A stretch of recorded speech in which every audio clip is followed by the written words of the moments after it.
Yahusha's contempt for the Jews' lunar feast of Tabernacles. John 7, Part 3, comparing the two calendars.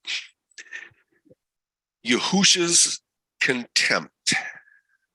You can read about his contempt in Isaiah 1, where he declared the lunar calendar an abomination. There is no stronger word in the scripture than abomination to describe his disgust at the pagan system of worship. Yahusha's contempt. The dates on the lunar calendar for 29 of the Common Era will follow the guidelines as given according to these rules for the Hebrew calendar. Will the information align with John 7? On the left, you're going to see what is called the Hebrew calendar outline. Is it the Hebrew calendar? Is it the Hebrew calendar that Yahuwah delivered in covenant on Mount Sinai that was agreed to 3 times? Or is this the contaminated Hebrew calendar? This is something that we need to make a decision on. Come over here to the left side. In this pink box, pink or red, a year in the Hebrew calendar can be 353, 354, 355, 383, 384, 385 days long. Is that consistency or is that confusion? Remember who is the author of confusion. Would these be judged or determined by a tekufa? Does a tekufa have this much variation? What does Yahuwah say about intercalation? Intercalation might be every 3 years in the lunar calendar. It might be every 7 years, like the Enoch and Zadok calendars. What does Yahusha feel about intercalation? Does that exist? Let's read this. Regular common years have 12 months with a total of 354 days. Remember, this is the lunar system. Leap years have 13 months. 13 months. Where do we find the 13th month in the scripture? Does it exist? And are 384 days long. Months with uneven numbers usually have 30 days, while the months with even numbers have 29 days. What about the flood account with Noah, where every month had a strict 30-day count? How come he did not count 29 days? Where did this calendar come from? Noah didn't abide by this calendar. In addition to these regular year lengths, both common and leap years can be a day shorter, Chesera, or deficient year with 353 or 383 days, or a day longer, Shlema, or complete year with 355 or 385 days. Note all the variations. Why variations? Remember Yahusha's words. Your time is always ready. How can it be always ready? Could it be through variations? Could it be through manipulations? Think about those words. These alterations, pretty strong words. These alterations are designed to prevent Rosh Hashanah and other holidays from falling on certain days of the week. Can that be proven from Torah? Can that be proven from the life of Yahusha HaMashiach in his life and his death? In practice, a day is added to the 8th month. Really? Why is it that Noah doesn't record that? Was Noah following a lunar calendar, or was he following the covenant calendar that was eventually blood ratified at Mount Sinai? Which calendar was Noah on? If we look over here, we see the names of the months. Nisan, how about this month? Very interesting name, the name of a pagan god. Interesting. Note 30, 29, 30, 29. Why is this so different from Noah's flood account, where there's straight 30-day months throughout? Why the difference? I thought Yahuwah said, I do not change. Whose change is this? Where did it come from? Where was it introduced, Jericho?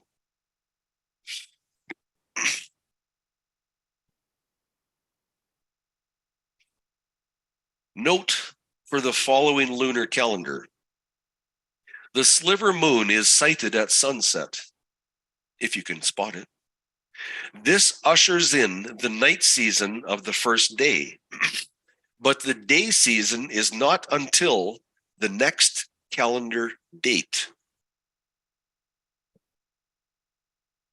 And I hope you did notice that there was 2 months, months 8 and 9, where it said 29 or 30 days, or it said 30 or 29 days.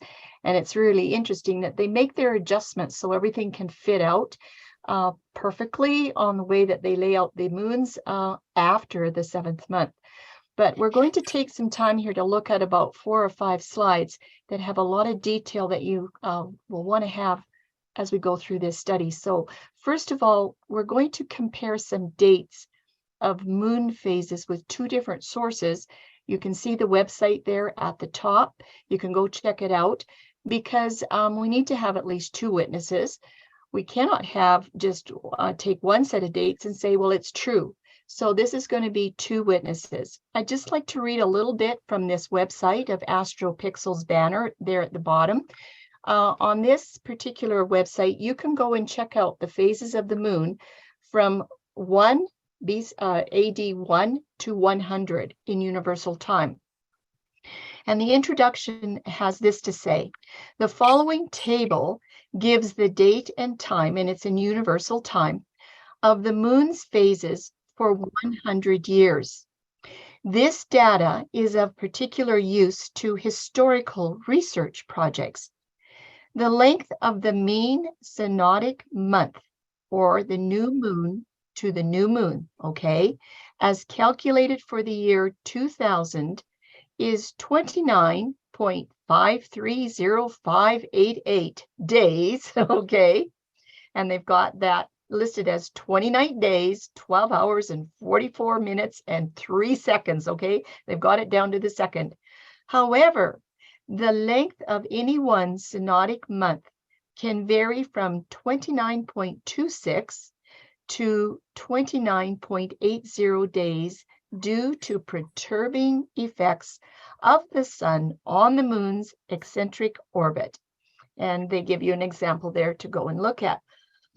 So this is a document that we're going to be using to compare the moon phases to what is found on the 29 Common Era Israel calendar. And as we go to the next slide, we're going to look at this 29 calendar just briefly and to see what's going on.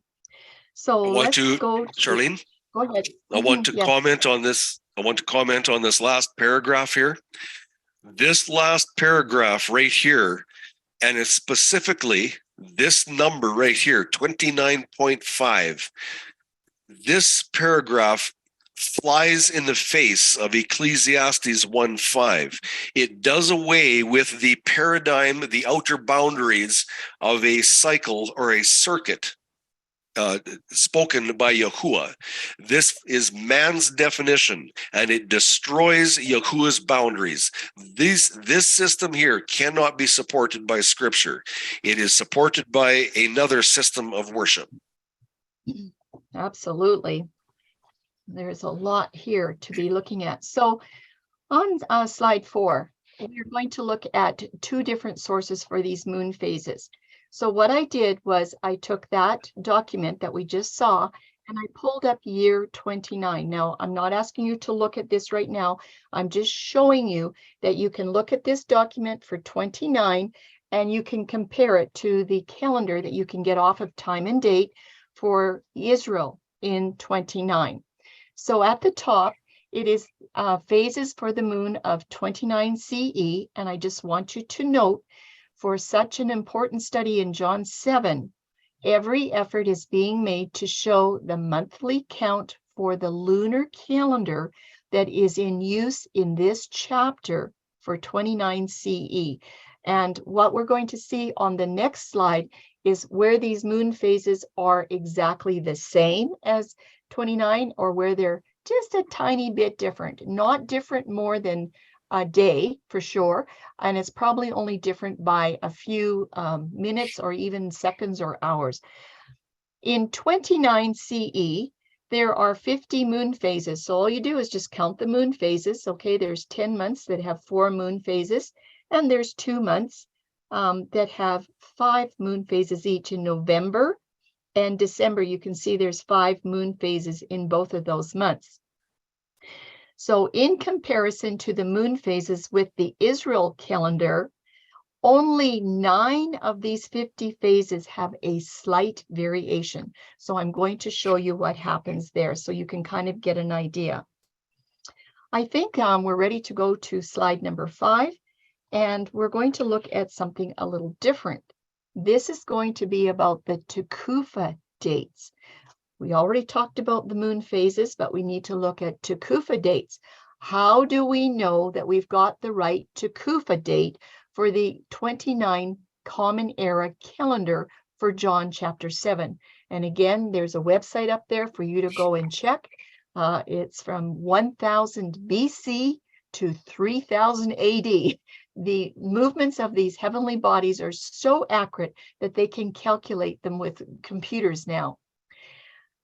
The table for the Tekufa equinox dates, which I said is from 1000 BC to 3000 the Common Era, and that should be, take that B off. Anyway, the Tekufa date is the same as Covenant Calendar is expecting in 2023. So if you just run down there to 2023, you'll see that this year we are expecting Tekufa on the 20th of March. It gives you the time there. I would like you to note that the times from 2020 to 2031, that March 20th is the Tekufa date for Greenwich. Okay, it might not be over in New Zealand, but for Greenwich, all those years have March 20th as their Tekufa date. So we'll go to the next animation there. The next column is the Tekufa dates for the fall, okay, the autumnal equinox. And I would like you to just notice my comment. Please note that all Tekufa markers move forward about 6 hours each year. If you just look at the times, let's just go up to September 22. You'll see that the time is 1330. The next year, for 2021, Tekufa time moved 6 hours. If you keep looking all the way through, it's always close to 6 hours. It might be just a little bit less or a little bit more, but the Tekufa time always moves 6 hours. That's why we end up having a leap year every so often, because those 6 hours after 4 years adds up to 24 hours. So it's kind of interesting that that's what happens in the spring Tekufa and the fall Tekufa. At the top there on the right side, no, go back, yep. It's an internet document, and this is what it says. It says Earth seasons. Its title is Equinoxes. On this table is 2022 to 2026 from the U.S. Naval Observatory, Astronomical Applications, Department for the Spring Vernal Equinox. I didn't have time to check out all of the years from 2020 to 2031, so I did check out a bundle of them that's in that green square. I would like you to note the accuracy of the Tekufa timing with the comparison of 5 years between 2022 to 2026 from 2 different sources. So This here one document that I got from the internet that has the website there at the top, I'm making a comparison to the U.S. Naval Observatory. Down at the bottom, this is from the document from the U.S. Naval Observatory. 2022, you can see that they have March 20th. Now they've got 11:33, but that is AM, that's Eastern Daylight Time. But look what they also have. They've also put 15:33 Universal Time coordinate. All of these are exactly the same, okay?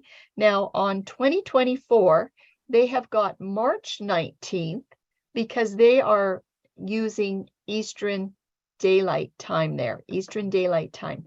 But when you look at Greenwich time, it is exactly the same. If you look up on the chart for 2024, they've got March 20th at 3:06 a.m. So I just felt that with 5 of these all corresponding and coming out exactly the same, that we can trust the equinox timing that you find. We can trust it. Right now, timeanddate.com has a really good website to check some of these things out. So now we are ready to go to the next slide, on slide number 6, and we're going to look at some spring Tekufa dates between 20 Common Era to 31. We're going to use that very same document because we've established some trust there for what happens today, okay? Remember I said that the movements of the heavenly bodies are so very, very accurate within seconds, okay? So we're not going to be off more than a day or a couple of weeks or anything like that. That same table for the Tekufa or the equinox dates from 1000 before the Common Era. And please, everyone, I made a goof here. It should say 3000 Common Era, goes clear up to 3000 AD. Also verifies in 29 Common Era that Tekufa for John chapter 7 is going to be March 22. You can see it in that green square.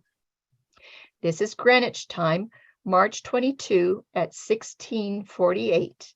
So basically 4:48 p.m. And again, I'd like you to please take time to notice that from 2020 to 2031, March, no, this is, I gotta correct these, everybody. From 20 AD to 31, we have got March 22 or March 23. It's not the same date every single year, okay? Same thing happens with the fall Tekufa. We have markers, and there's date changes between the fall Tekufa. You'll have September 24 or you'll have September 25. Okay, so there's a little bit of variation there, and that could be because of those 6 hours that you have advancing each year.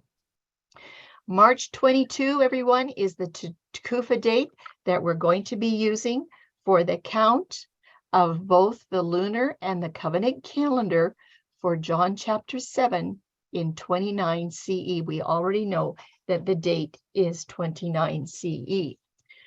Okay, that calendar that you saw of 29 CE that had all the 12 months on it, we're going to put that up here. But first of all, I want to tell you, this is according to the lunar calendar starting their first month, sighting the moon after the equinox. There's a little key here that I want you to understand before we go any further, because there's a lot of things to look at. Up on the upper left there, the lunar calendar key code, when you see SS, that's going to mean sunset, because on the lunar calendar, all of the days start with sunset. For instance, you're going to see day 14 on each one of the months, and day 14 also always begins on sunset. Why would I pick day 14? Because that's Passover day, and Passover has to usually have a full moon on the lunar calendar. So we're going to check the full moons on each one of the months to see if full moon has a, if the 14th has a full moon. Not yet, Tim, back that up. Not yet. We're still back here looking at these this code. When you see a little sliver moon, It's going to be between calendar dates, like between 4th and 5th. That means that the new moon shows up at that point at sunset, okay? It's a little more complicated than covenant calendar. When you see the round circle, that's indicating the full moon, and we're going to check if the full moon is on a 14th day each month. When you see that diamond, that is going to be Day of Atonement on the lunar calendar, and then the diamond laid over will be the week of Sukkot. This is all lunar calendar. So we've got our March there. We've got our March 22nd marched as the Tekufa. So what we're going to look for is for the first month of the lunar calendar. And this calendar, like I said, is going to follow the Jewish month lengths, like we just saw, 30, 29, and 30. And again, I said, we're going to check for the full moon on the 14th day of every month. Just follow me here briefly. First month, the Hebrew calendar says it has 30 days, okay? So when we look at the first conjunction after the Tekufa, you will see it has the second is a dark moon. I've got it in a black square there on April. That is your conjunction. Remember, we've been using the general rule, count 2 days, and then you're going to find, you should be able to cite your sliver. So April the 2nd is on a Shabbat, count 2 days, and at sunset on the 4th, that's why the moon is there after number 4. At sunset on the 4th, you should be able to cite the sliver. Does day 14 work out to be a full moon? Well, if you count from the 4th and you count all the days, you will get to the 17th of April as the 14th day on the lunar calendar. And guess what? You can see I've got my blue circle there. It is indeed the 14th day of the month on a full moon. Why is that so important? Because that is the day that we're going to be looking at to see how this calendar unfolds. Remember, the 14th day of the month usually has to have a full moon. Sukkot starts on the 15th day of the month. So it should be pretty close to a full moon, okay? So that's why we're checking. Let's look at May. We'll bring up the information for, not May, for the second month. Tim, if you want to just advance that a little bit. This is the second month, and it only has 29 days. So when you do the count, you're going to see that they had 30 days, okay, and they're going to have 29 days in their second month. On the 2nd of May, you have a conjunction, count 2 days, and you should see your crescent moon at sunset of the 4th. That's why we have day 1 is happening at sunset on the 4th. That means the 5th is the first day of the second lunar month. Is the 14th day on May the 17th? Yes, it is. But look what they have on the calendar. This is the Israel calendar. They have got the 16th marked there as a full moon. Now remember, I told you there's going to be 9 places in these 12 months where they're just a little bit different. But you know what? That's okay, because between 16 and 17, that's not a lot. That could just make a difference of counting those 6 hours. Okay, so I'm not worried about that. It's not out more than a day. Moving on to the third month, as we bring that up, is what they call Sivan. And now this month gets 30 days. But there's a problem here, because if you count 29 days in the second month, it doesn't work out quite right, okay? That's why I have a red square around that conjunction moon on June the 1st, okay? It doesn't allow you to count 2. All right, it doesn't allow you to count 2 this way, but they've been doing some adjusting here, all right? But anyway, we're going to use sunset on June the 2nd to be the first day at the sighting of the moon, okay? The day starts at sunset. Very confusing, everyone, with the sunset and the moon counts. Day 14, according to this count, and don't forget, we're remembering that they were going to give a 29-day count to month 2, so it gets a little confusing. But the 14th day of the 3rd month is on sunset, June the 15th. And look what they have for a full moon on the Israel calendar. It is on the 15th. Okay, so that matches up. We are now ready to go to the 4th month. It's called Tammuz, and it has 29 days in this month. You can see that day 1, when we look back at the June, we have the 30th of June is a conjunction. Count 2 days to sight your sliver, and you should see your sliver at sunset on the 2nd of July. Okay, that's your sunset. We're going to count our 14 days. That would actually land at the 15th of July.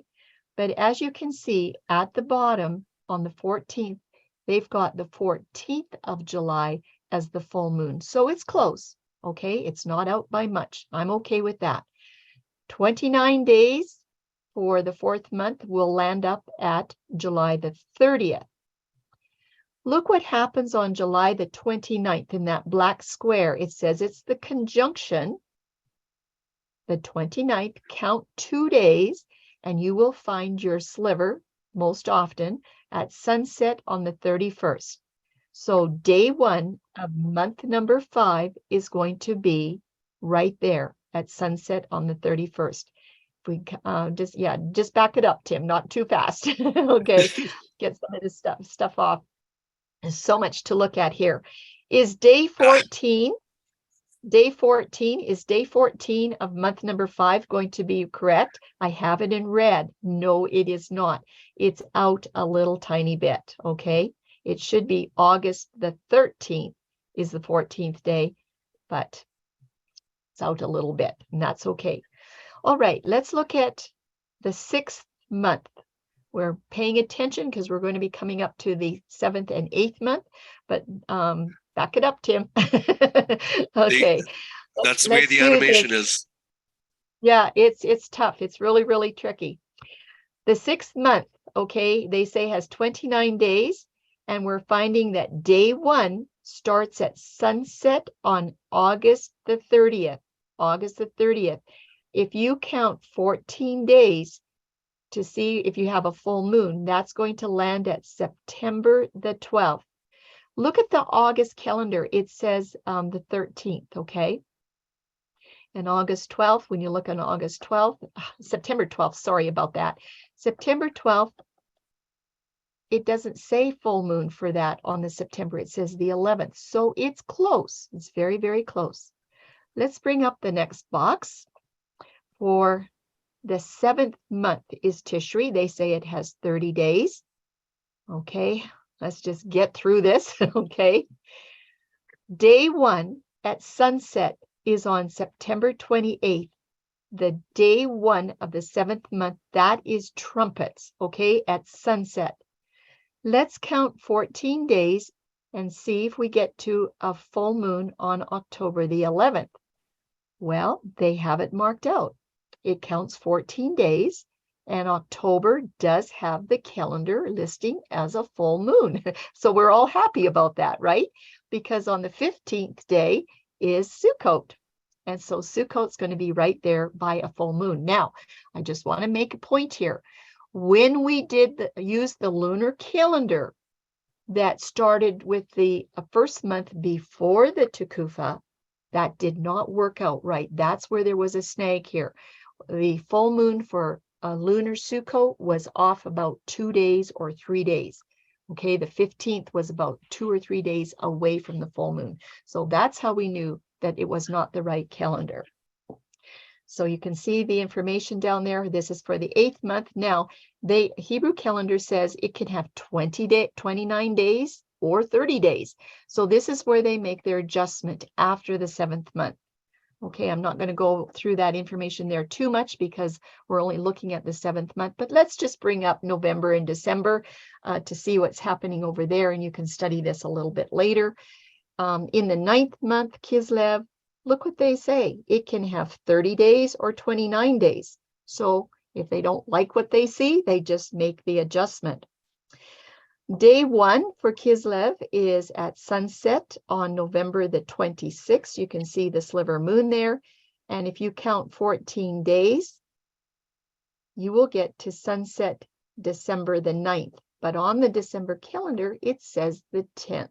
So all the places on this calendar slide here that has red, there's something that's just a little bit off, okay? And one more month in December. We'll just bring that up and we'll finish this. Very complicated, very confusing, but we may as well just finish it out. The 10th month of Tevet has 29 days, and day 1 is at sunset on the 26th, okay? And day 14 would be in January, and I don't have those here. But you can go through this and count out the days yourselves and see how it works for you. Now, before we go to the next slide, if you thought covenant calendar was hard to count, this is really hard to count. But we're going to go to the next slide now, and we're just going to take a really nice look at the covenant calendar and what it's going to do in year 29. Charlene? Yes. Could we apply Yahusha's words where he says, your time is always ready? Could we apply it to this where there's 30-day or 29-day months? Your time is always ready. It's manipulation to how they need their calendar to be. Always adjustable. Yep, they are adjusting it every which way. And actually, everyone, no wonder they needed somebody to tell them when the feasts were, because there was no way to figure it out as far as I can see. So let's take a really nice, easy look at the covenant calendar. This is also going to have the year start after the equinox, which is March the 22nd. And that's what we've always said, at the day after, at daybreak, is the first day of the first month. Very, very simple. Abib 1 is what I'm going to call it. March the 23rd in 29 Common Era in John chapter 7 would have been on the 23rd. So we're going to watch Yahusha's movements here. Let's go to the next part of April, May, and June on this calendar. It's very, very easy. We just are going to count 30 days, but we want to check out Passover. Passover on covenant calendar is going to be on the 5th of April. Starts in the morning, okay? The second month of covenant calendar begins on the 22nd. We just counted 30 days from March 23rd, and you will get to the 22nd. Very easy counts throughout the covenant calendar. For the third month, the first day will be May the 22nd. For the fourth month, it will be June the 21st. Don't have to worry about what a moon is doing. We're just going to look very briefly at the fifth month. You can count them out. That would be the 21st of July on the Roman calendar. And then also the sixth month, we will find it begins on August the 20th on the Roman calendar. Remember, we need the Roman calendar because we all live under it. And then there's that seventh month. Begins on the 19th of September, according to covenant calendar. We want to look one more into the eighth month. And the eighth month, remember this date, October the 19th. It's going to be a very special date in this teaching coming up right now in part 3. And we'll finish out November and December as we go along. November, we just count our 30 days. And the 18th will be the first day of the 9th month. And then December 18th will be the first day of the 10th month. I hope you can see that that was just a breeze for counting out calendar when the other one is so complicated. I just want to draw your attention that the counting of festivals that begin with the sunset day start tend to be very challenging. I hope that you've already seen that. And this note at the bottom of the slide picture there, because most of the lunar calendars begin each new day at sunset. The best way to illustrate this is by offsetting the boxes between two Roman calendar dates. Okay, so just as an example, we're using September and October. Anything that is in red with a red border, that is lunar calendars. Anything with blue is covenant, so you can tell the difference. So what I'm saying is that because they start their day at sunset, we'll just look up here on the September 26th conjunction. The conjunction is on the 26th. Count 2 days to the sunset of the 28th. I'm staggering the first day because it starts at sunset, the 28th, and goes to sunset of the 29th. That is the first day. So you're going to see these things staggered because of the sunset. It gets very, very complicated. In October, the 8th month and the first day will be between the 28th and the 29th. And remember, everything always starts at sunset. The next comment on the bottom of the slide is one about covenant calendar. If you can just advance that for me, Tim. Covenant calendar cycles always begin with the dawn twilight. It gets really, really easy with covenant calendar. So let's look at September and October for the covenant calendar dates. They're at the bottom. We've already detected that the 7th month is going to be the first day on September the 19th. You don't need any moon phases at all. It starts at dawn on September the 19th. And then the 8th month is going to be at dawn on October the 19th. So that's just a little bit to show you how the sunset is going to work on these calendar slides. That the lunar, they'll be offset between 2 dates on the Roman calendar. So you have seen already where the 12 festival months place on the Roman calendar for both of the calendars. And now we are ready to chart both sets of dates on the Roman calendar for the Feast of Tabernacles in the 7th month. But next we have an initial workup for both calendars because we are looking for only the 7th month feast. There's a whole bunch of them. On the first day is trumpets. On the 10th day of the 7th month is Yom Kippur. And then from the 15th to the 21st of the 7th month is Sukkot. That's 7 days long. And then the 22nd is the last great day. So Tim is going to take you through an orientation of how to tune your eyes to watch what's happening between the lunar calendars. Don't forget, the day start for lunar calendar is at sunset. The one for covenant calendar is at the dawn. So Tim, show us how this works. Okay, tune your eyes. That's a good way of saying it. There's a reason why we're using the linear calendar. It's because it's much easier to compare visually and quickly for some of us. So we're giving you the options to look at this. We're trying to appeal to every person that we can reach.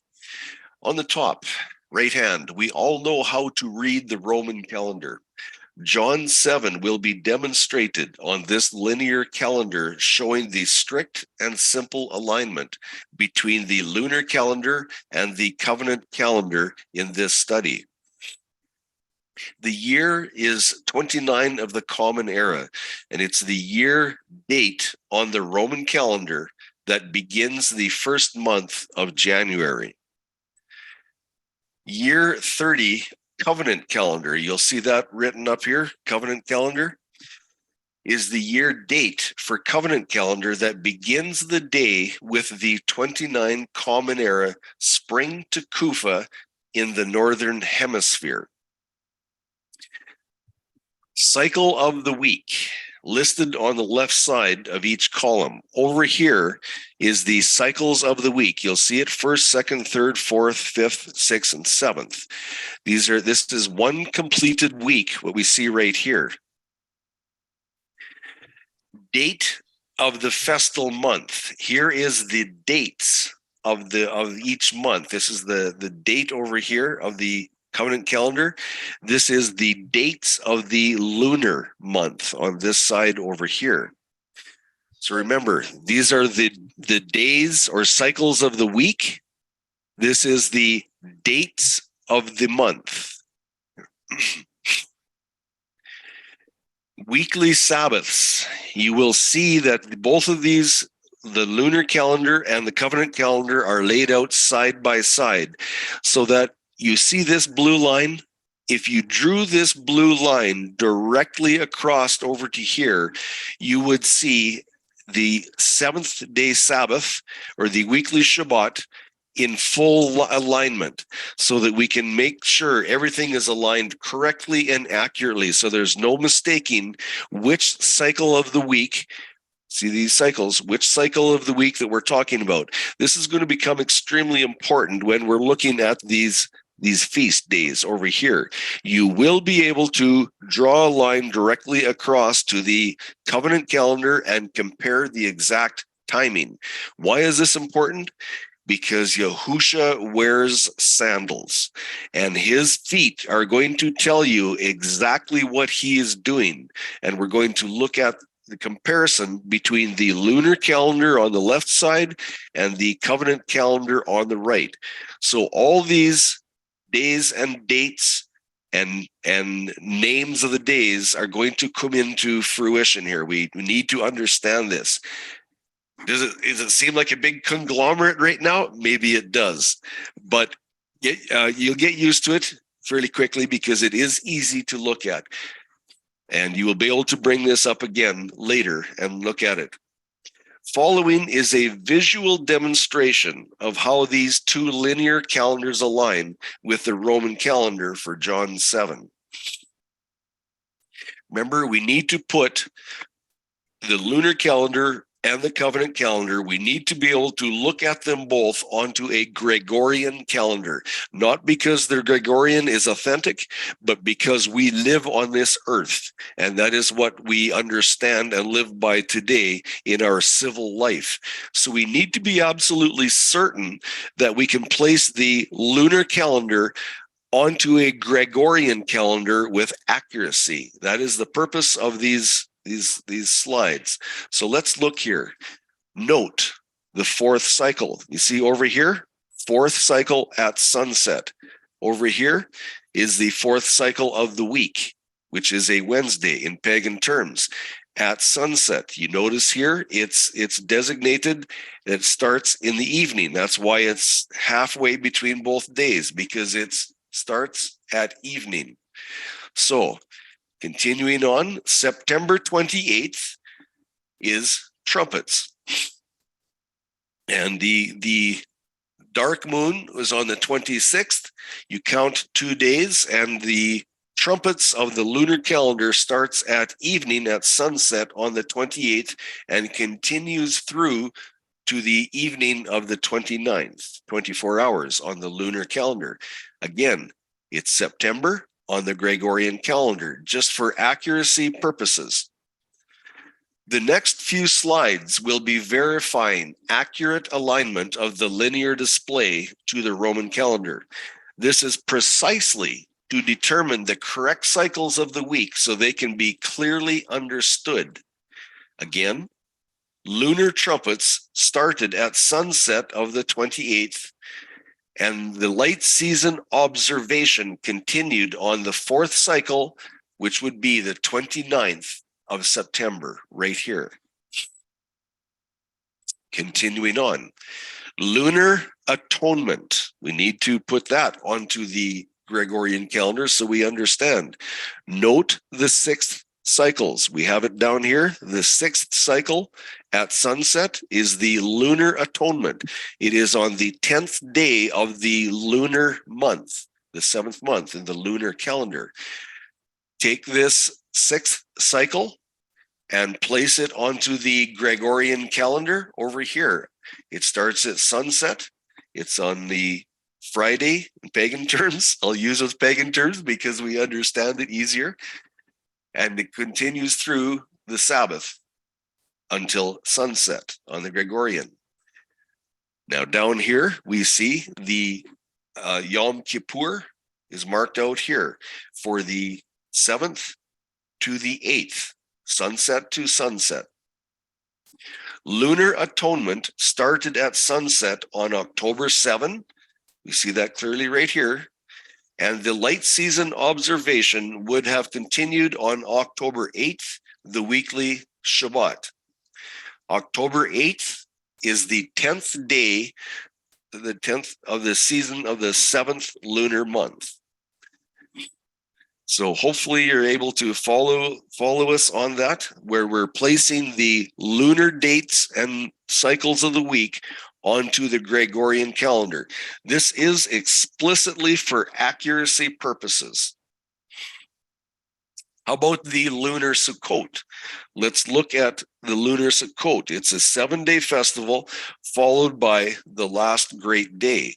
So again, we're going to look at the cycles.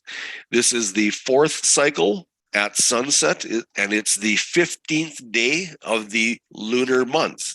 This is the 15th day on which the lunar Sukkot begins.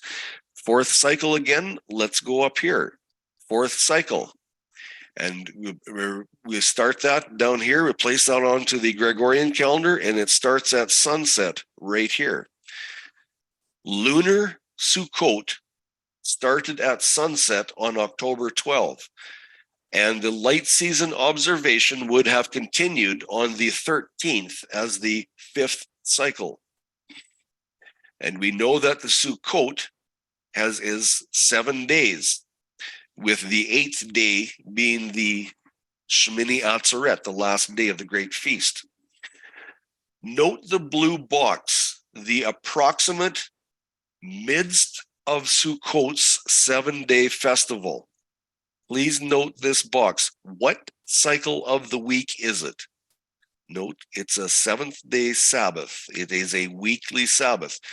This is the midst of Sukkot's 7-day festival in this instance.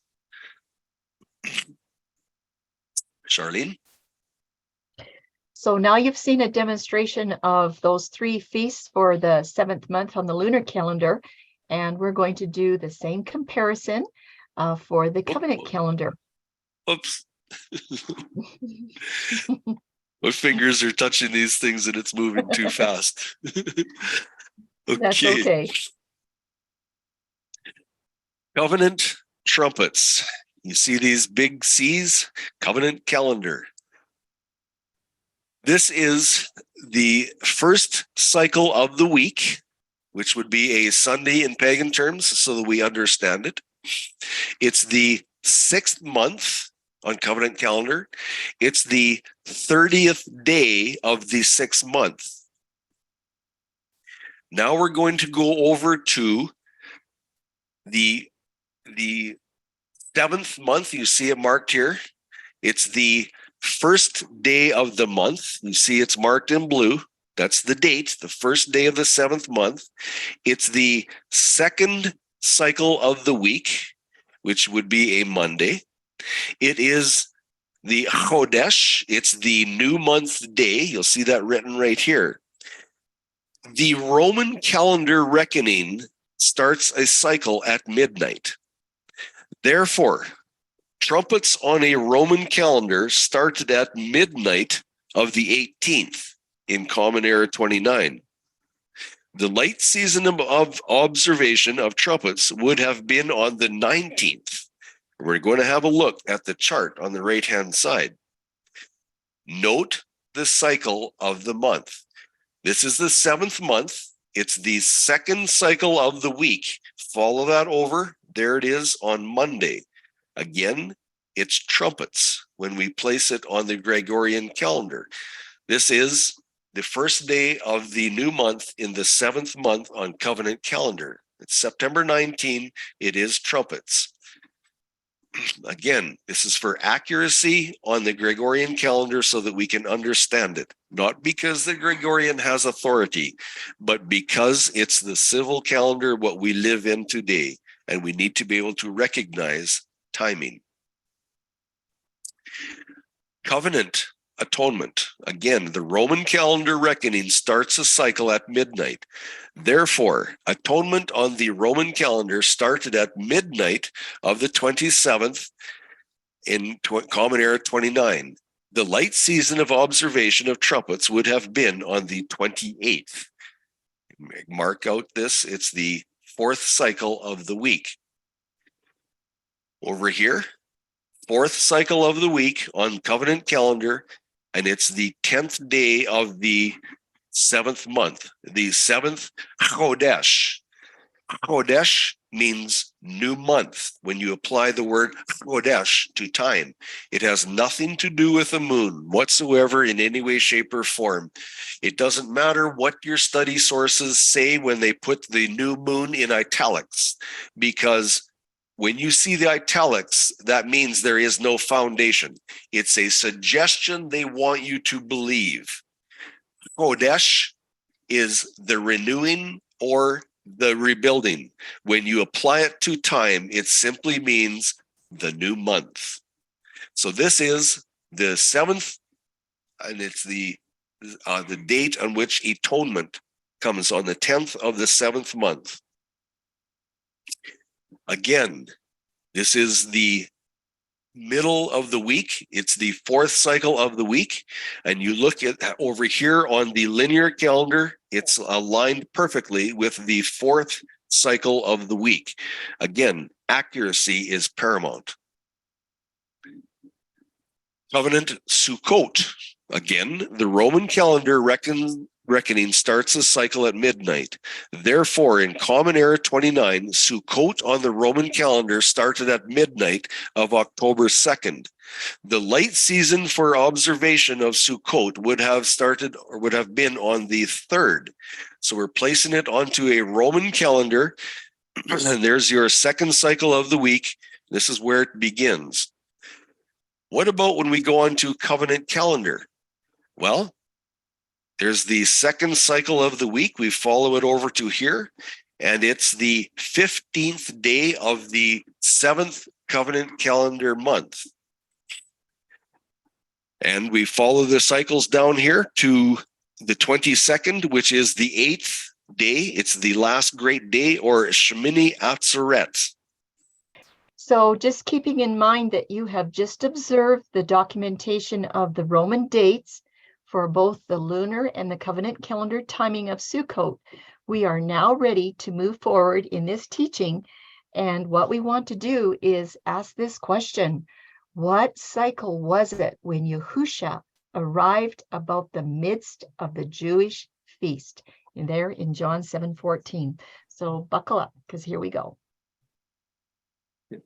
Buckle up, I like that. Hang on, there's lots of detail coming. Okay, lunar trumpets. Remember, this is the date of the month, of the lunar month.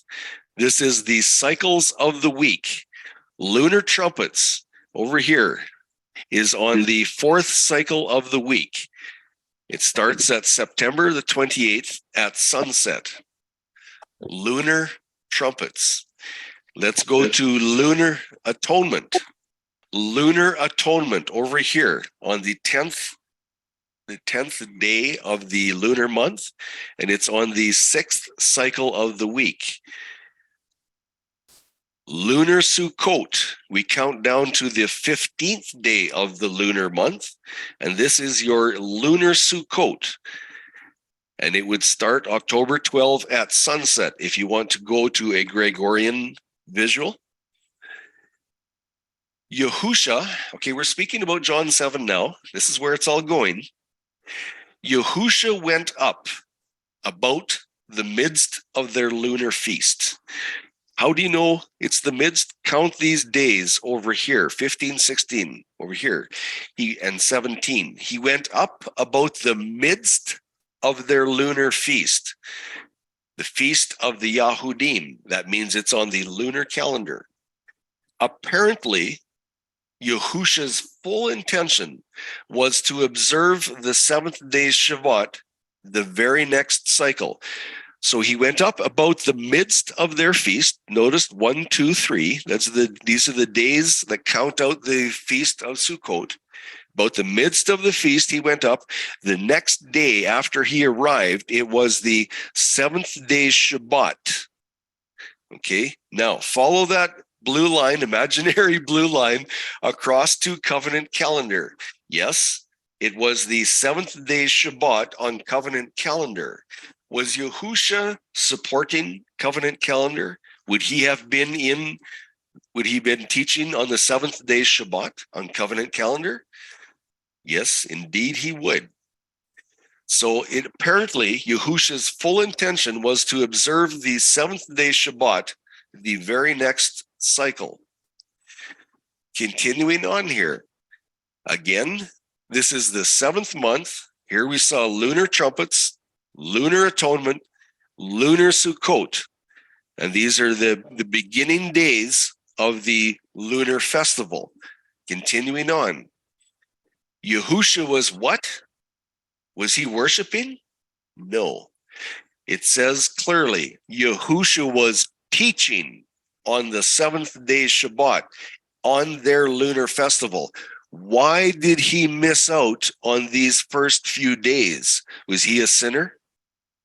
The statute is that all males were to present themselves before the Father at Sukkot. So how is it that Yahusha can miss out on the lunar Sukkot first 3 days, yet he enters into their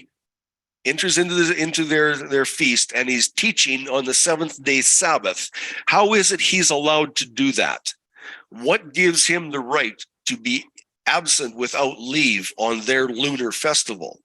This is the crux of this whole study. This is the crux of this whole study. Let's look at this box. Speaking to the scribes and Pharisees, I want you to note, where was Yahusha? Yahusha was in the tabernacle on the 7th day Sabbath. It was on the 4th cycle of their lunar feast. He was there. Was he observing their feast? He did miss out on the first 3 days. He's speaking to the scribes and Pharisees here on their feast. If you read John 7, it's all about timing of their feast. What does he say? John 7:19. Did not Moshe give you the Torah?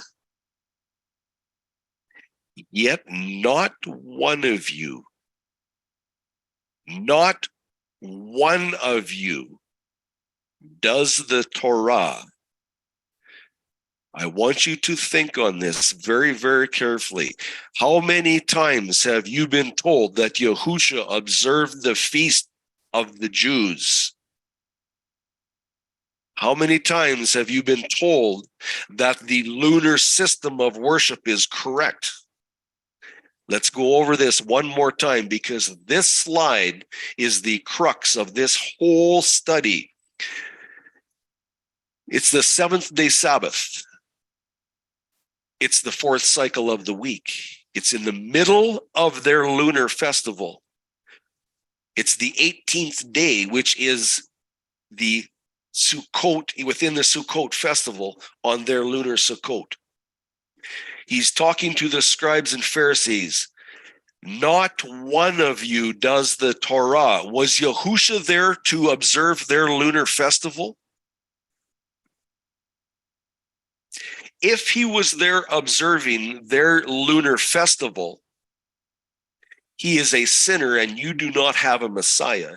You do not have eternal life promised to you as what's written in the scripture. Again, I ask you, how many times have you been told that Yahusha observed the feasts of the Jews? And what are Yahusha's words? Yet not one of you does the Torah. I do not apologize for emphasizing this, because his sandals need to be listened to. His sandals represent these 3 days that he was missing from their lunar feast. His sandals on these 3 days tell you a message that you need to be paying attention to with all your heart, with all your mind. Yet not one of you does the Torah. Why did Yahusha make such an accusation?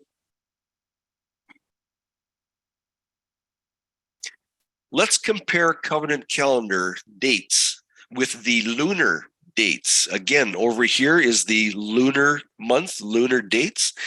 This blue line drawn across here shows that there's accuracy in the level of these days and dates, so we can be clear. What about over here? This is covenant calendar. This is the 10th of the month. It's Yom Kippur. Over here on the 2nd, October 3 on the Gregorian, it's the first day of covenant calendar. It's the 15th day of the 7th month on covenant calendar. This is your days of the feast, or your cycles of the feast right here. It ends on the 22nd on covenant calendar, excuse me. I want you to draw a line over here, this blue line over here. How about drawing another blue line at the bottom right here? This is the accuracy that we need to be looking at. The lunar trumpets over there, lunar trumpets. Do you notice that the first day of the lunar month was on the Day of Atonement on covenant calendar? 2 calendars in John 7. What was Yahusha witnessing against? Again, over here. Here is the lunar atonement. Follow this one out. 6th cycle. Let's go over here. 6th cycle. Their lunar atonement was on the 5th day of Sukkot on covenant calendar. How does that work? 2 calendars. Which one was Yahusha observing? Lunar Sukkot. Down here, it's the 4th cycle of the week, October 12th at sunset. It's the first day of their lunar Sukkot. It's the 15th date of their lunar month. The 4th cycle, follow it across. 4th cycle on covenant calendar. The lunar Sukkot begins. What happens here on the 24th of covenant calendar? Nothing. Why? Because the covenant calendar has already finished. The feast is over. It's done. It's accomplished. Yahusha says, I come to fulfill. So why is it he was not here on the 15th, the 16th, and the 17th? He arrived on their lunar feast. What was he doing? Was he observing or was he witnessing? The covenant Sukkot ends 2 days before the lunar Sukkot begins. Did you notice the covenant Sukkot ended 4 to 5 days before the approximate middle of lunar Sukkot? Question. Do you think Yahusha might have said, not one of you were in the temple for my Sukkot festival? Why not? What about your lunar festival? Why is it that he declared it as wicked in John 7, verse 7? As it appears in the scripture, Yahusha had full intention of observing the 7th day Shabbat after his arrival in Jerusalem. The question now surfaces. Would Yahusha normally travel from Galilee to Jerusalem just to observe a 7th day Shabbat? Or was there another reason he went up to the middle of their feast and was teaching? Scripture records that Yahusha was where? In the tabernacle, doing what? Teaching. Could it be, is it even possible, that Yahusha was witnessing to the importance of the 7th day Shabbat? By scriptural statement and example, read sandals, we know there were Torah-based believing Jews at this time in the land of Israel. These believers would have been unable to honor covenant calendar Sukkot at the temple at this time. What are their options? Do they have other options? Do we remember the words of Yahusha at the woman at the well, where he taught them, or where he told her to worship in spirit and in truth? So what are the options for the believing Jews here in John 7. We have seen Yahusha arrive at Jerusalem in time for the weekly Shabbat of the lunar Sukkot. Did his followers travel with him to worship at the temple in Jerusalem on Shabbat? What about the believing Jews? Oh, yes, absolutely. The scripture is very, very clear. There were some believing Jews. Is it possible that Yahusha would associate with these Torah-believing Jews for Sukkot wherever they were? Instead of worshiping at the Jerusalem temple, were these believing Jews in disobedience to worship Yahusha wherever he was at? Wherever he was at? Destroy this temple and I will raise it in 3 days. Was not Yahusha the temple?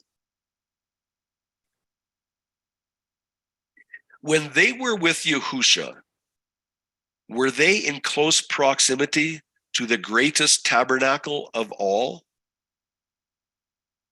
Would Yahusha have his own reasons to be in close proximity and tabernacle, that would be dwell and fellowship, with those who believed in him? What about those words at the well, and the time now is, where we are to worship in spirit and in truth? Charlene? Lots of good questions. And here's another one. What about believing Yahusha's words? In John 2:19-22, Yahusha answered and said unto them, destroy this temple, and in 3 days I will raise it up.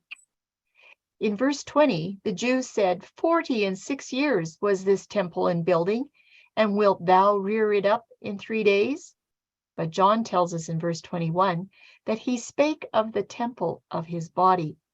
Let's go back and compare to John 4:21, where Yahusha saith unto the woman at the well, woman, believe me, the hour cometh when you shall neither in this mountain nor yet at Jerusalem worship the Father. Well, who is the Father? Let's look quickly at Isaiah 9:6. For unto us a child is born, unto us a son is given, and the government shall be upon his shoulder, and his name shall be called Wonderful, Counselor, the Mighty Elohim, the Everlasting Father, and the Prince of Peace. He carries all these titles. Yahusha is the Everlasting Father. Just a few questions about Yahusha. Number 1, was Yahusha the Word? John 1:1.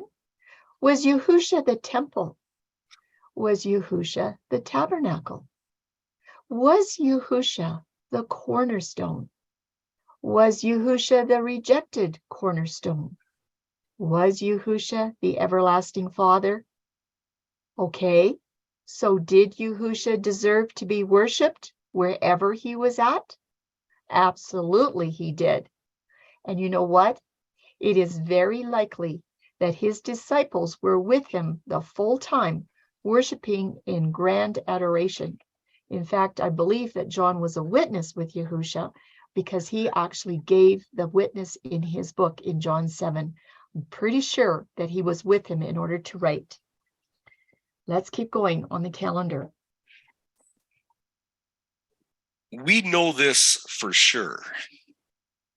Not one of the unbelieving Jews were in the temple for Yahusha's Sukkot festival, because lunar Sukkot began 2 days after covenant Sukkot ended. 2 days after covenant Sukkot ended.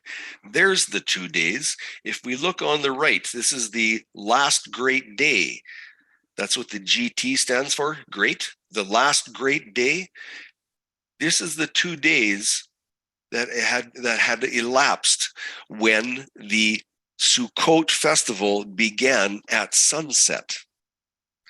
There's a difference between the calendar of the Jews and the calendar that Yahusha was observing. How do you time your feasts? What calendar are you on? What system are you paying allegiance to? But in these 2 days here, on the 2 days interim between these feasts, where was Yahusha? Well, Yahusha went up about the midst of the feast. On Shabbat, Yahusha went up into their temple and taught. What reason would Yahusha have to go up into the middle of their lunar feast that he declared that system as wicked? Why was he there on the seventh-day Sabbath? Would it have anything to do with witnessing? How about his feet? What witness do his feet give us? He went up, that is feet. He was walking out his example. He was witnessing. Are we paying attention? Yahusha was observing his seventh-day Shabbat by teaching. He was using every opportunity to be with multitudes when they were gathered at the temple. Every opportunity, he was making the best of his time. And is it little wonder that John recorded these very important details, and none of them are found in the other 3 Gospels? But that's not all. After Yahusha declared his divinity, guess what he said? John 7:19. Again, we come to this verse. This verse should just raise red flags or green flags, depending on your position that you're at. This verse needs full attention. There's a reason why we took a break between the 2 studies. Well, it's actually only 1 study, but there's a reason why we took the break, because we need your attention. Not we. I don't need your attention. Charlene doesn't need your attention. Yahusha is asking for your attention. Read this verse. Did not Moshe give you the Torah? There's your platform. Torah. Yahusha states right there where we should be gathering our information. Did not Moshe give you the Torah? And yet not one of you, scribes and Pharisees, does the Torah. Why do you go about to kill me? Not one of you does the Torah. Where is your right to declare truth when not one of you can even tell the proper schedule for the feasts of Yahuaha? When it says, when the scripture tells us you have removed the key to understanding, what did they remove? Does the word Tekufa come to mind? The Tekufa ends the year and initiates the beginning of the new year. How come it says nothing about a new moon? That's the Pharisees and the scribes were looking for. They were looking for a moon. Psalms 90 verse 12 says, teach us to number our days, to bring our hearts unto wisdom. Why does it not say, teach us to find the sliver moon so that we know the month? Because covenant calendar is about counting. Did not Moshe give you the Torah? And yet not one of you knows how to count. Can we say that? Not one of you does the Torah. The command is to count your days. But there's more. Yahusha did not leave Jerusalem for several more days. Why not? This lunar calendar for Sukkot was occurring at the exact same time that Yahusha would witness against it. Recall John 7 verse 6, where Yahusha declared that he witnessed, read sandals, he witnessed of the lunar-based calendar of the Jews that it was what? Wicked. Is there a stronger description of the lunar system? Jericho. The lunar last great day will be recorded next. Will Yahusha witness through his word? his words, or by example through his actions? What about those sandals? What about the silent footsteps that speak thunderous volumes? Are we listening to his sandals? Or would his witness be all of the above? Something very interesting is about to happen after we gather some more information. Yes, and we do want to gather a little bit of information on this lunar last great day ceremony, because there's some very interesting things that are happening. In the Second Temple period, a water libation ceremony during Sukkot had developed, which had become tradition by the time of Yahusha. In this ceremony, the priests would draw water from the pool of Shalom, and they would carry it up to the temple. They would pour the water onto the altar along with wine from another bowl. The ceremony refers to this passage in Isaiah 12. Behold, Elohim is my salvation. I will trust and I will not be afraid. For Yahuwah Elohim is my strength and my song. He has become my salvation. And with joy you will draw water from the wells of salvation. That's in verses 2 and 3 of chapter 12. Will we recognize Yahusha in action or worship in the vain lunar-based lies of tradition? What did Yahusha do at this water ceremony? Is it possible Yahusha was witnessing? Is that what he did? Is that what he likes to do? What did he say? The water. Oh, go ahead, Charlie. Let's look at the water libation ceremony and just kind of see what it's all about for those of you that might not know. John 7 chronicles the Feast of Tabernacles of Yahusha's earthly ministry. He told us that he had arrived about the midst of the week, determined to be on time and very visible in a teaching format for the last great day of the Jews' festival. It was a typical time for the Jewish teachers in those days to instruct their disciples from a position of sitting. Yahusha must take advantage of this great gathering to reach the multitudes in the hearing of the priests and the leaders that were intent on killing him. And how did he do this? In a very remarkable way. Yahusha delivered his words, and he was standing up. Yahusha indicated that he was making a very important announcement that everybody had to hear. And even though he knew that it was going to anger some of those present who sought to take his life, he stood up and he started to speak. In verses 37 and 38 of John 7, he records, in the last day, that great day of the feast, Yahusha stood and cried, saying, If any man thirst, let him come unto me and drink. He that believeth on me, as the scripture hath said, out of his belly shall flow rivers of living water. Now I want you to note, speaking in a loud voice, Yahusha's statements caused great amazement and also controversy among those in his audience. You can find that in verses 40 to 53. The crowd was stunned, and they did hear, many of them, and they asserted that he had to be the Messiah, spoken of by Moses in Deuteronomy 18, verses 15 and 18. And you know, the officers who had been ordered by the religious authorities to arrest Yahusha in verse 32, they returned to their superiors empty-handed. When asked why they had not seized him, that's a clue, everybody, that's a clue. When they were asked why they had not seized him, they answered and said, no one ever spoke the way this man does. They came back empty-handed. Well, let's continue with some information.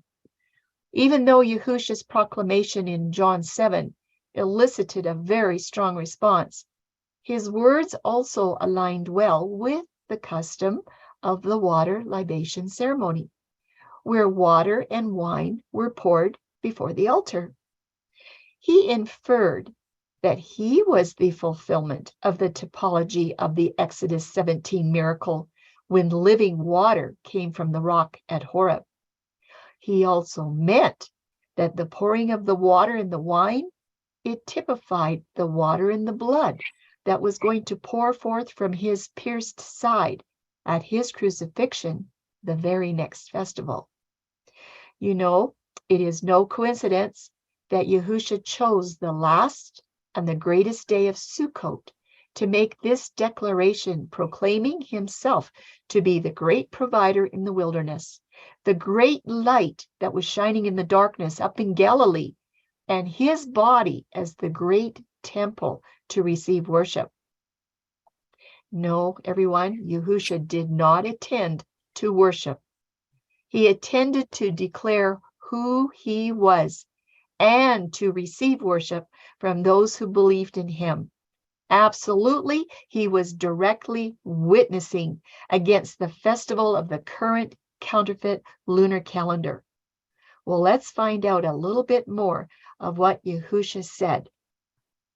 We're going to see that he's declared exactly who he was. There's 4 points that I'd like to bring to you. Yahusha proclaims that he is the Messiah. Everyone who would believe in him would receive the indwelling of himself as the Ruach, the living water, the true life giver. Number 2, Yahusha is the creator. In Jeremiah 2:13, Yahuwah referred to himself as the fountain of living waters.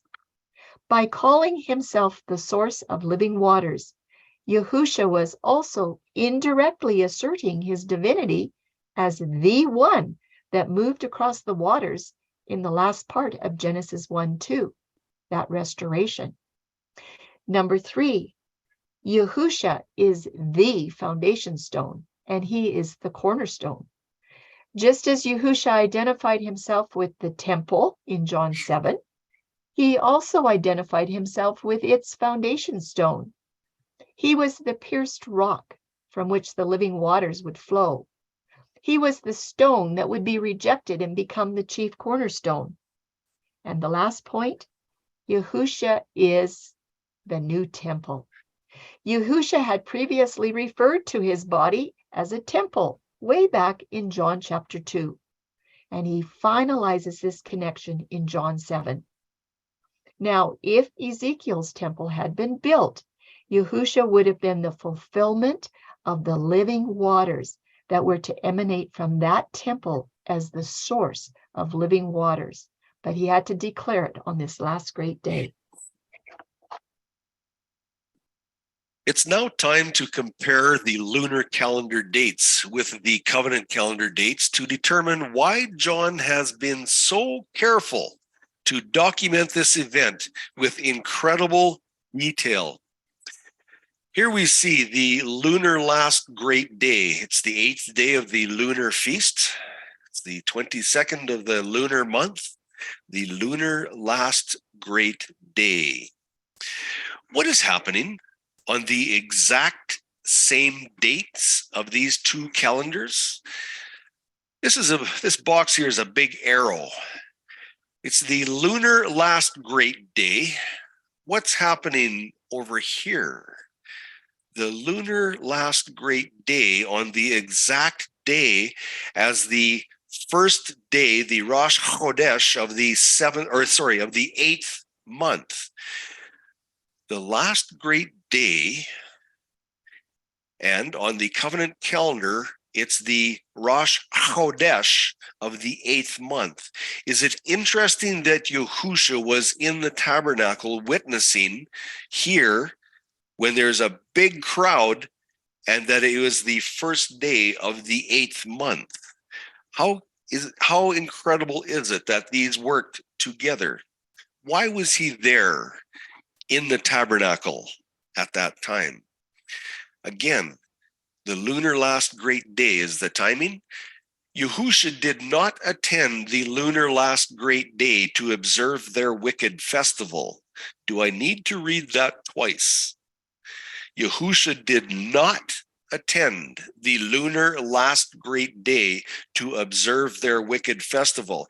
Yahusha made his appearance at the Jews' lunar last great day to teach and to reach the multitudes. What does he say? He's imploring, come out of Babylon, my people. What does he say?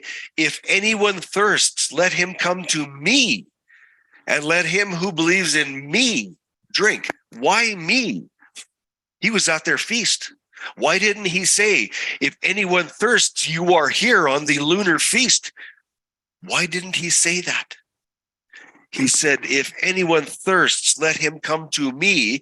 I am the temple. I am the one that shows you the way to salvation. It is my feasts. It is my schedule, my covenant calendar that'll lead you the way. And yet you people are here observing a lunar feast.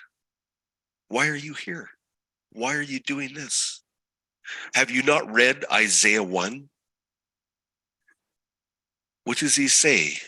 If anyone thirsts, if there's a reason why you're not understanding or you're not comfortable with the lunar feast, let him come to me, and let him who believes in me drink of this water. Mayim Chaim, water of life. If anyone thirsts, let him come to me. Or was Yahusha saying this to the unbelievers?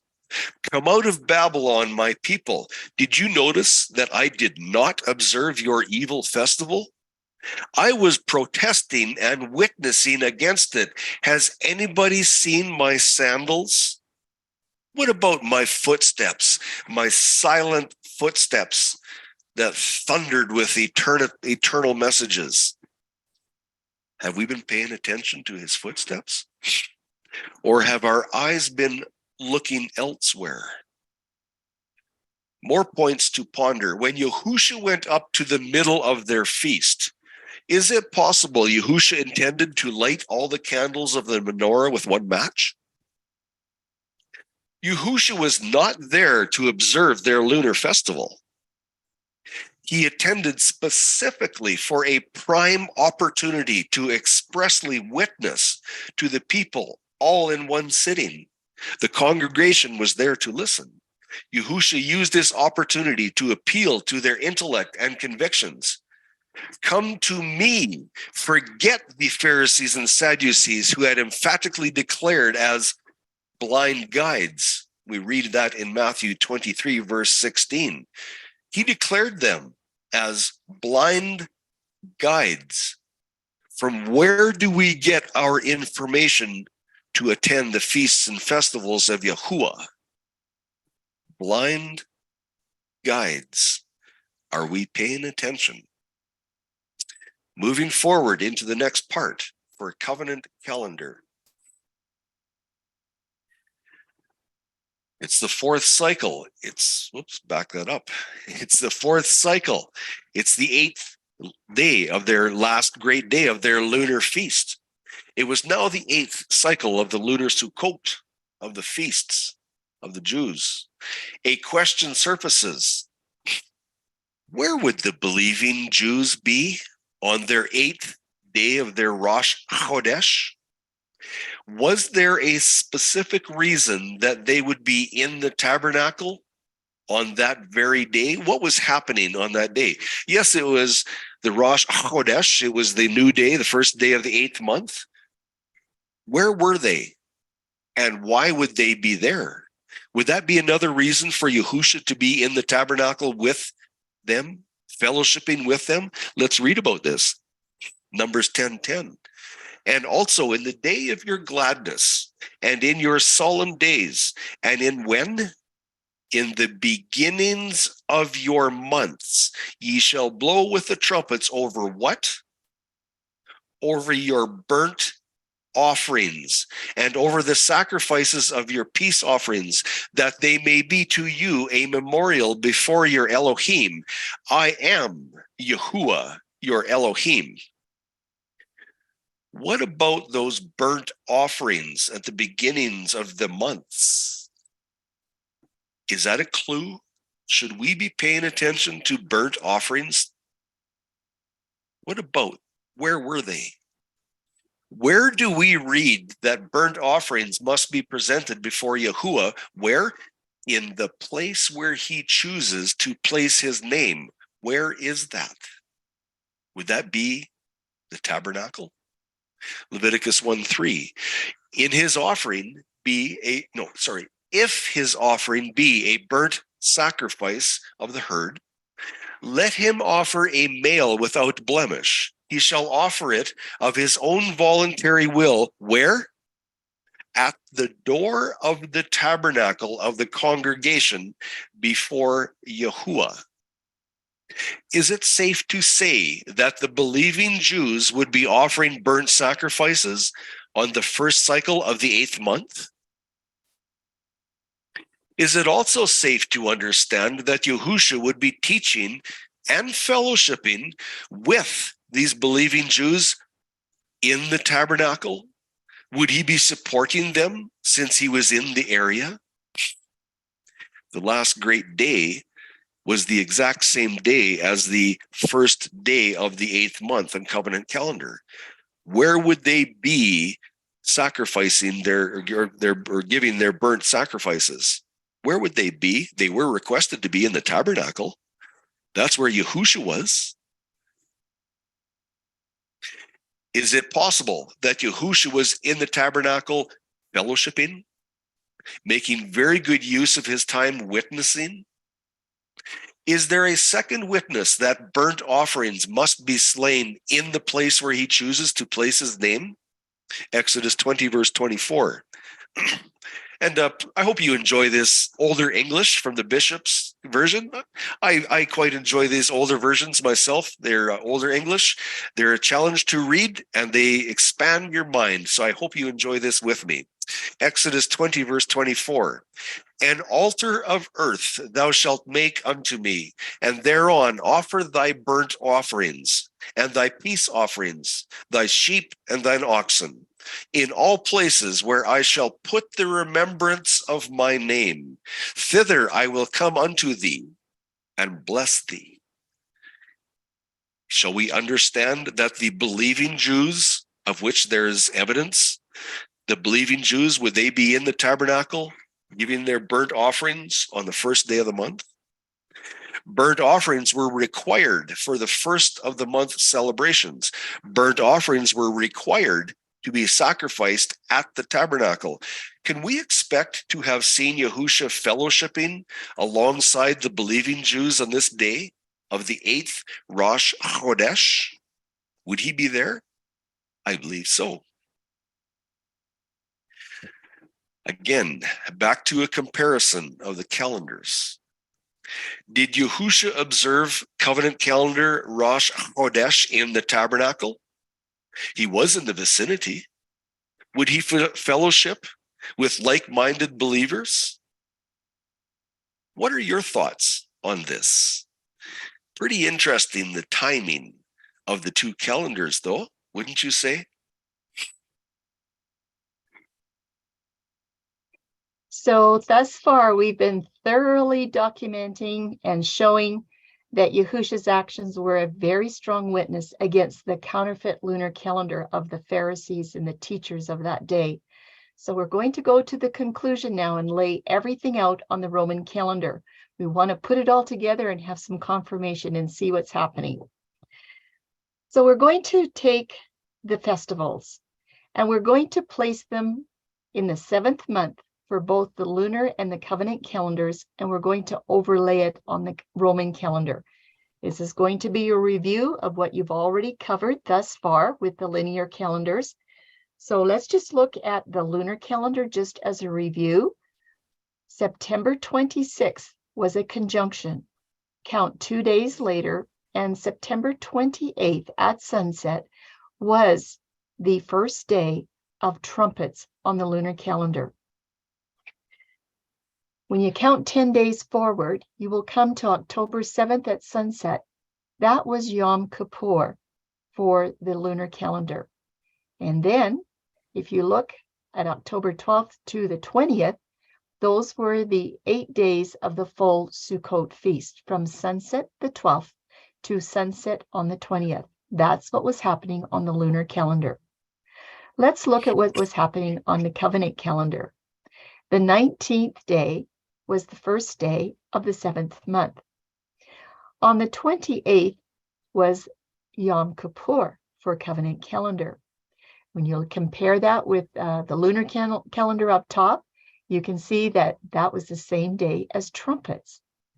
Day of Atonement for covenant was on lunar trumpets. A day of judgment. Let's look in October. The Sukkot week for covenant calendar was from dawn of the 3rd of October until the 10th. That would be till the dawn of 11th, the full days of the 15th to the 22nd. We're going to keep these calendar dates in mind on the Roman calendar as we go forward now. We're going to start putting everything together. I've left what you've just seen on the left side here so that you have something to refer to. And if we'll bring up the next animation, John 7:14 is what this study is all about. Now, about the midst of the Jewish feast, Yahusha went up into the temple and he taught. Let's look and see what happens. Back up at September. First day of covenant calendar, trumpets, September the 19th. Yom Kippur for trumpets on the 28th. Now look what happens next. Sunset on the 28th is the first day of trumpets for the lunar calendar. Remember, the lunar is in red. Covenant is in blue. Day of Atonement, or Yom Kippur for the lunar calendar, is at sunset on October the 7th. What's going to happen next? We'll put in Sukkot from sunset of the 12th to sunset of the 20th. That finishes off the lunar 7th month feast. The blue is showing you from October 3rd to the 10th. That is Sukkot for covenant calendar. You can see it's finishing before lunar Sukkot is even starting. Now the 15th has a very special shape. That is about the middle of the Jewish feast. That was the day that Yahusha stood up in the temple and he taught, he spoke. But remember that the 19th is the first day of the 8th month. That's Rosh Chodesh. And then the very next thing you're going to see is that the next, I think there's another animation coming, the 20th. On that day is the last great day. It started at sunset on the 19th, the last great day, till sunset on the 20th. And that was the day that Yahusha stood up to really teach. He cried in a loud voice. We're going to do a little bit more on this as we continue on the next slide. We're going to keep putting things together so you can see what's happening. October the 14th, or a Friday, Yahusha must have arrived at Jerusalem right on time to teach in the temple on the very next day. That would have been the weekly Shabbat. On October the 15th, yes, indeed, Sabbath is about the midst of the Jewish feast. Therefore, the first month of their lunar calendar was calculated using the crescent moon after the spring Tekufa. It does not work the same way if you use the moon before the Tekufa. That's how we know which calendar they were using. On October 19 and 20, October the 19th, Yahusha honored the 8th Rosh Chodesh of covenant calendar. He was in the temple, and he was also present on October the 20th for the last great day of the lunar calendar. This was his prime opportunity to appeal to the multitudes to accept him as their Messiah, the water of life. He was the temple. He asked them to come and worship him. Now we're going to do a comparison of lunar and covenant calendars between April and September. Let's look at April. For Passover, these two calendars are about 12 to 13 days apart. The blue for April the 5th is covenant Passover. The 17th for lunar Passover was the 14th day, and yes, indeed, it had a full moon, according to the moon phases. That checks out. These two feasts were about 12 to 13 days apart, depending on how you count the sunset. What happens in the 7th month? For trumpets, these two calendars are now only 9 to 10 days apart. Trumpets, remember that 26th day of the month has a conjunction moon. Count 2 days to get to the first day of trumpets for lunar calendar. It was at sunset on the 28th. But trumpets for covenant was on the 19th. Only 9 to 10 days apart between these 7 months, 6 to 7 months. What are we going to find next? Well, you know what? On this very next slide, by Passover of 30 CE, these two calendars will be only 12 hours apart. Just amazing of what's going to happen. Now let's take a closer look at the 7th month travel plans. Because remember in verse 2, John said, "Now the Jews' feast of tabernacles was at hand. His brothers therefore said unto him, Depart hence and go up into Judea." And we're going to ask the question, when did the brethren utter this statement? Did you ever think about that? Did they utter this statement before covenant trumpets or before lunar trumpets? What do you think? Is it important? Not really sure if it's important, but we just wanted to bring it to you. So there are some questions for this phrase, the Jews' Feast of Tabernacles was at hand. What does that say to you? Did these brethren plan to be in Jerusalem several days before the lunar trumpets at sunset, September 28th? Were they planning to be there early, like they usually did at the Passover festival? Number 2, if so, when do you think that they would leave on this 5 to 6 day journey from Galilee so that they could arrive early and wait, not travel on any of the weekly Shabbats, and trumpets is a Shabbat? Number 3, if they arrived 6 days early for lunar trumpets, that would be around September the 22nd. Number 4, if they need 5 to 6 days for travel to arrive on September 22nd, that means that they would have to maybe leave by at least September the 15th. What do you think? And I'd like you to note, this is before covenant trumpets on the 19th. Did they ask that question? What does it mean that the Jews' feast was at hand? That's the question. When did they utter this statement? If the brethren wanted to be in Jerusalem early for lunar trumpets, they would have to ask that question probably at least by September the 15th. Then, does it still mean that the Jews' Feast of Tabernacles is still at hand? Because we know when it is, it's way down the line. You know, similar questions exist if the brethren decide to be early for Yom Kippur. Maybe they didn't go up for trumpets, we're not told. But on a Jubilee year, it is reasonable to assess that the brethren would want to be in Jerusalem for a lunar Yom Kippur. However, if they're going to travel about 5 to 6 days and arrive before sunset on October the 7th, which is Yom Kippur, they have 3 Sabbaths to consider and move their travel plans around. They have to think about September 28th, which is trumpets, October 1st, which is the Shabbat, and a sunset for Yom Kippur on October the 7th. So question to you, everyone. When do you think the brethren left? When do you think they asked this question? Let's look at the next slide. Because you know what? Their question is even more complicated for Sukkot. The brethren realize on the lunar calendar that they are commanded to be at Tabernacles to build their Sukkot. In fact, that's what they understand. And they still have to travel 5 to 6 days because they're up in Galilee.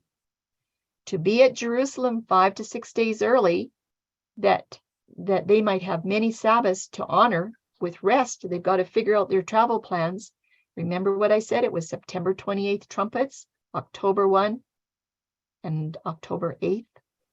Question: when do you think the brethren would have left Galilee? Does it really matter? Does the question really matter? Well, it appears in all three cases that they must have quizzed Yahusha before either of the trumpets, covenant trumpets or lunar trumpets. The brethren must have posed their request to Yahusha around the 15th of September with a departure soon after. However, Yahusha didn't seem to be in a rush to go anywhere until it was his time. That's what he kept saying. My time has not yet come. Were the brothers asking Yahusha to depart and arrive at their Sukkot on time, even though he said he was not going to go with them? So the question: when did the brethren leave Galilee? And continuing on, when do you think Yahusha left to arrive for October 15th Shabbat? Another question: considering the journey will be 5 to 6 days without traveling on any of the Shabbats, when must the departure date be to arrive at the temple on time for lunar trumpets, lunar Yom Kippur, or lunar Sukkot? We know when Yahusha arrived. John tells us that. Is there a reason to know when he left? And another one: was he attending for his time or not? Tim's going to tell you the rest of the story.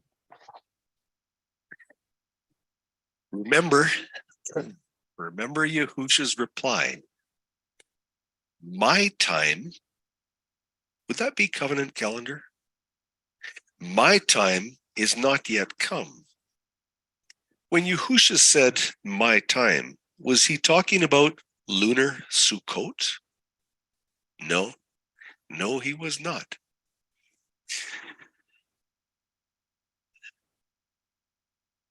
Yahusha did not have to attend any lunar feasts, not unless it fulfilled his witness. Lunar Sukkot was not his time. My time is not yet, but your time is always ready. The lunar Sukkot was a prime time for Yahusha to witness. He used his footsteps to witness. He used his voice to witness. What are we doing? Are we using our feet? Are we using our voice? We are told that Yahusha set the example for us. What is it that we are doing? John 7:30 has the answer to his time. So they were seeking to seize him, but no one laid hand on him. Why? Because his hour had not yet come. There are two times that must be considered here. Yahusha's time, when he allows wicked hands to seize him. When he allows wicked hands to seize him. Yahusha voluntarily laid down his life. He volunteered it. They did not capture him. All he had to do was speak, and they hit the ground. He volunteered his life. What calendar are we going to be on? Are we going to oppose what he has written in the Torah for man's designation that destroys the perimeters written in the Torah and in the Old Testament, the Tanakh? Or are we going to pay attention to the one that laid down his life voluntarily for us? Yahusha's time, when he allows wicked hands to nail him to the tree. Yes, that is his time. Volunteered time, volunteered life. Yahusha had only one time when his steps would take him to Jerusalem for covenant festival timing. That would be his time. It would be the very next festival of covenant Passover. My time is not yet, but your time is always ready.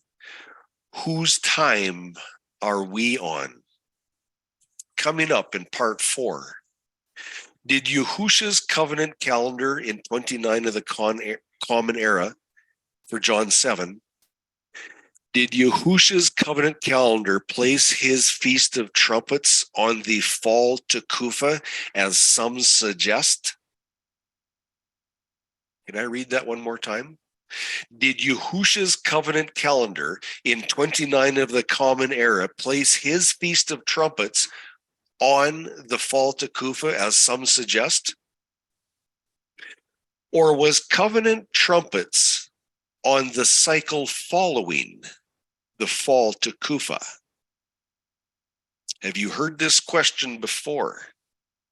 We have received this question many, many times.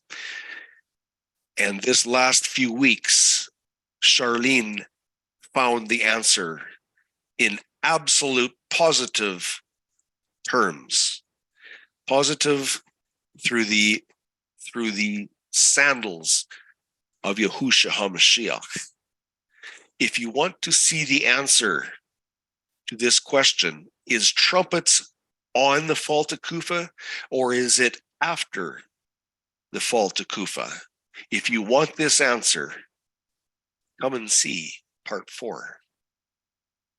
Question for part 4. Shall we follow? Again, come and see. What footsteps are important to you? Please send any questions to Timothy Asselford and Charlene Forch at questions@studythecalendar.com. I know your time is very valuable, and we thank you for being with us today. And we hope that you are blessed on this Shabbat. Shalom.